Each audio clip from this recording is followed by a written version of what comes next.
you guys for coming to my session. I very much appreciate it. For anybody who didn't catch it when we were out there, my name is Sharon. I'm a native from Oakland, California, recently married. I have my bachelor's degree in psychology, my master's degree in higher education. Used to be a collegiate athlete, all that good stuff. So yeah, we're gonna go ahead and get started. I believe we're waiting for one more person, but I'm not sure if they're lost or not. So we'll jump right in. You can leave it for now, actually. I'll let you know. Okay, so I want to start off by asking you guys if you can agree to make this a safe place. No judgment, no running back and telling anybody who wasn't in the session what we spoke about. Y'all good with that? Can we agree? Cool. Also, I want to let you guys know, I am recording in the back, but there is a time where I'm going to ask for you guys' comments and things, and I will turn it off, okay, so that you guys feel safe to talk about whatever you want to talk about. Also, it's not showing anybody's faces, okay? If anybody is not okay with that, just give me a thumbs up. All right, cool. So, I chose coming through the fire as my topic for this breakout session because as a Black woman in a society that is not built for me, I faced a lot of struggles. And also as a woman of faith, I've had a lot of spiritual battles. So I decided to use my storm as a way to uplift and empower others. Hi, come on in.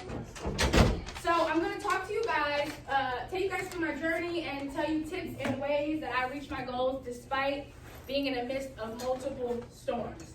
So that you guys can see firsthand that you're not defined nor limited by your struggles, but made stronger and wiser by having gone through them and coming out of the fire. So, growing up, and that's me on my birthday, living my life. But growing up, faith and resilience used to be the easiest topic for me to talk about. If y'all would have asked me about faith maybe about 2 years ago, I would have told you I have faith in everything that I do. But if you ask me right now, today, in this moment, after everything that I've gone through and what I'm dealing with right now, I tell you I no longer have faith in everything that I do. None. My lessons have instead taught me to have faith despite everything that I've gone through. So I'm going to let you guys in on the mountains that I had to climb, and I can only hope that you guys take from this and learn that you're way stronger than you think and that you can overcome anything when you have faith and resilience in your heart. So, on May 8, 2017, I announced to my family that I was pregnant with my first child and my family's first baby. I had never seen my mom so happy before. I wish I could show y'all the video. But then, on June 8th, about a month later, I announced to my family that I lost my baby.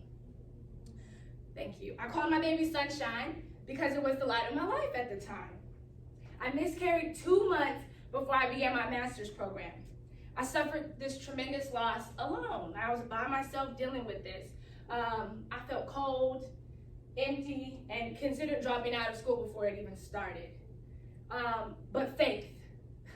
Faith told me to keep going after my dreams, and despite the confusion and the pain. Resilience told me that it was going to be worth every single tear. I finished my first semester with a 4.0 GPA. In May of 2018, 1 year into my program, I lost my paternal grandmother. She lived in Ohio. I was in the middle of my semester, so I couldn't attend her funeral, couldn't say goodbye. So y'all can imagine I felt broken. Like at the beginning of the semester, I'm dealing with the loss, and towards the end of the semester, I'm dealing with the loss. So I felt like my world was fading all around me and I had no control. Yet somehow faith told me to keep fighting. The victory someday would be mine, is what I kept telling myself. But then, on April 26, 2019, 3 weeks before I was set to graduate with my master's in higher education, I watched my big brother and best friend take his last breaths. I watched my entire family fall apart. I watched my mother drop to her knees as I had to be the one to tell her son was gone because she was not able to be there that day. May 19, 2019, I walked across the stage as summa cum laude with my brother's picture around my neck. That's the highest honor. And this is just pictures of him, but you can keep going. One more, I think. That's me. That's the highest honor that that you can graduate with. So I graduated with a 4.0. June 9, 2019, I hiked through the woods with my family to my brother's final resting place while carrying his ashes on my back. It was an amazing experience. Despite all this heartache, my niece, my brother's baby, was born July 19th. That's his tree, that's his final, that's where we buried his ashes. So he's now a tree. Then his baby, Shanice Eileen. He never got to meet her, she never got to meet him. She looks just like him though. So she was born. I think there's one more picture of her. That's her. Isn't she, right? I thought maybe I was being biased, y'all, because she's my niece, but isn't she? Like, oh, she's just so cute. On July, and then after this, July 2019, in August 2019, I married my best friend and high school sweetheart. And I think, yep, there you go. So I've literally been on an emotional roller coaster for the last 2 years of my life, y'all. And that should be the last one. Yeah, so you can leave. Yeah, we was lit. We had our grills in and everything. We showed it, and I was barefoot. I did not wear shoes to my wedding, as I am right now. So, but basically, what I went through were some of the worst experiences of my life. And I'm still in disbelief that my brother is not here to raise his only child. But faith, again, it comes back. Faith makes you sure of what you hope for, and it gives you proof of what you cannot see. I don't know what the future holds for me or my family. I don't really know if we're ever going to get over this. But resilience, the resilience that I have built up through dealing with so much heartbreak assures me that this will not be the end of our story. I can honestly sit here in front of all of you guys and tell you that one day a blessing will come out of all of this heartache. How do I know this? Because after each storm I mentioned to you guys, a beautiful blessing was gifted upon me to keep me going and giving me more strength to not give up.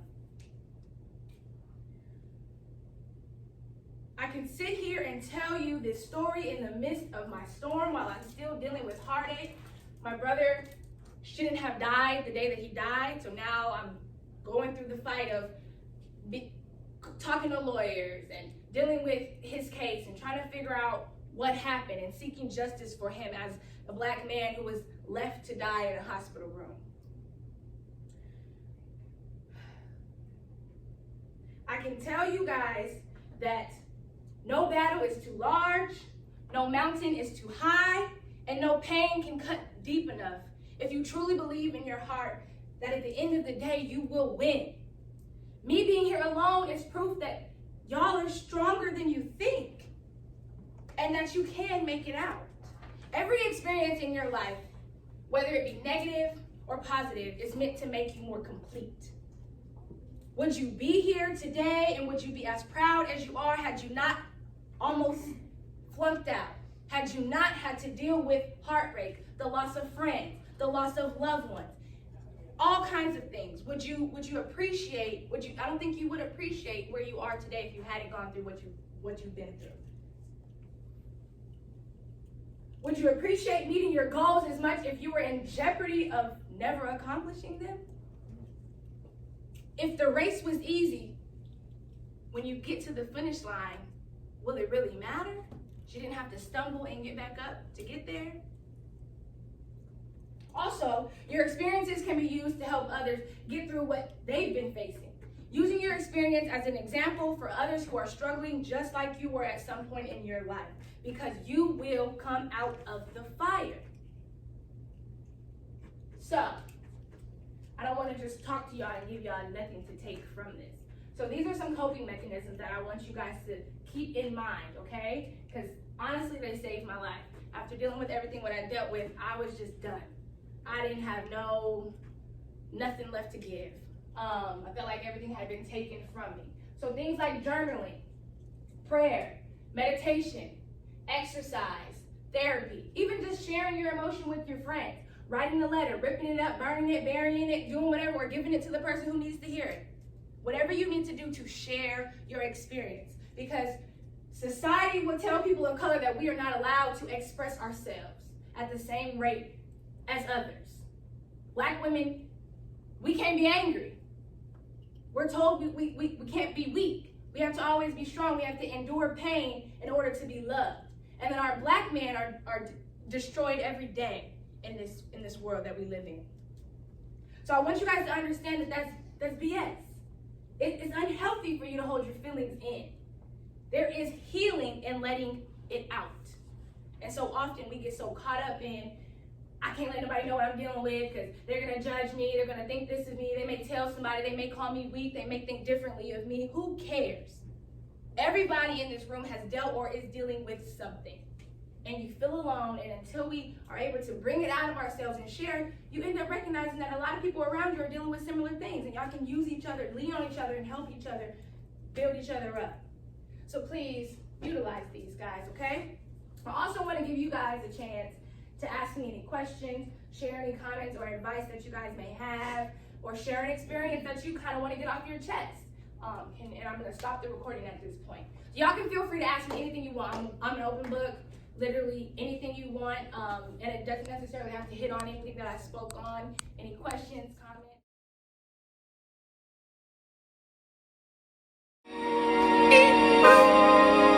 Pulling out the coupe at the lot, told him fuck 12, fuck SWAT, busting all the bells out the box. I just hit a lick with the box, had to put the stick in the box.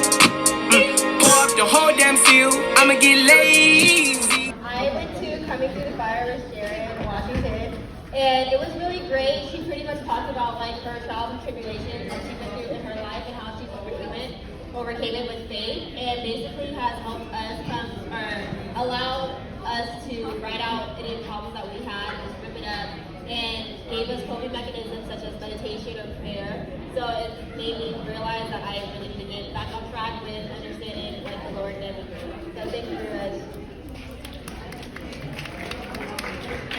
I'm here to talk about Coming Through the Fire. It taught me that crying doesn't make you weak, and your trials don't make you who you are. And after every trial comes a blessing, which I have personally experienced in my entire life. And I want to thank you. You're welcome. For helping me see that. You are more than welcome. And realize that what I've gone through, who I am, how I identify, is not what makes me.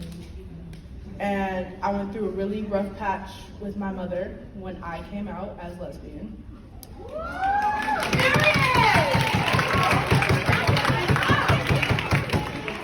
And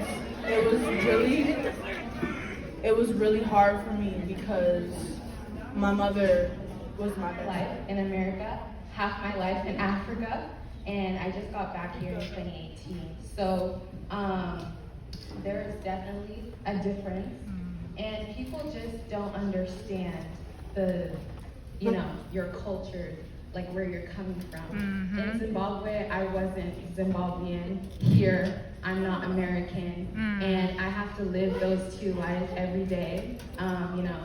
I get laughed at for my language barrier because I'm very fluent in English, but I speak British English and not American English, so there's a difference. Yeah. And I feel like if people, we're all Black in here, but it's actually, I've noticed that the Black people that I'm with are actually not as accepting to me than, everybody else. Wow. So, I would just like to say that coming here is such a good environment, seeing people the same color as you is just so uplifting.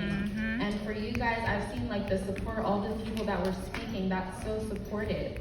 And that's just an amazing way to uplift your people, because we are all one. That's what I believe. Amen. That even though, we come from different the only one to blame. I kept on playing games, just like ever since you left me, I can't even keep the same.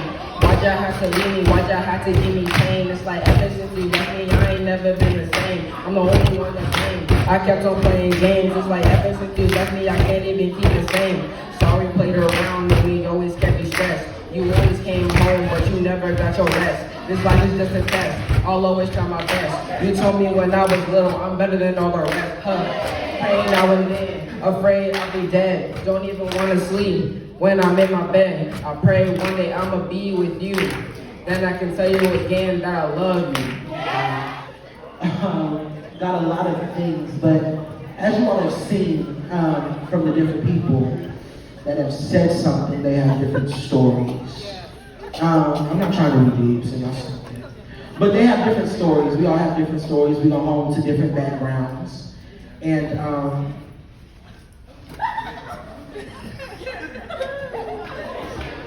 she used the biblical term, faith is the substance of things hoped for and the evidence of things not seen. Look that scripture up. Amen. And that should be, or find a scripture that you can take you through your daily life, through your walk as a black teenager, black person in general.